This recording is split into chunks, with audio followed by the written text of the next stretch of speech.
Assalamu alaikum. So, ga masu buƙatar cigaban bidiyon mu akan yadda za ka koyi DEX trading na DEX kafin ta bayyana. So, muna da class wanda yake da ra'ayi sai ya yi DM ɗina a wannan number ta WhatsApp da na ɗora muku a screen ɗin bidiyon nan. Sai mun magana.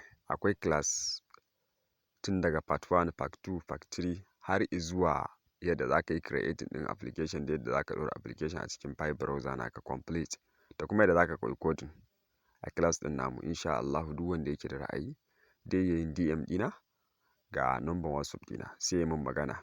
Insha Allahu sai in gaya masa mataki da ake bi step by step ya shiga cikin class ɗin. Ya kamata al'umma su farka su koya sabida harkan blockchain ɗin nan yanzu fa ita muke dosa. Ka ga abin da za ka biya bai taka kara ya karye ba.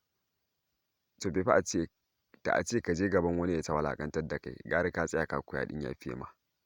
To wannan class ne da muka buɗe wanda yake da ra'ayi ya yi DM ɗina. Allah ya sa mu dace. Wannan shine cigaban bidiyon mu na part 5 kenan.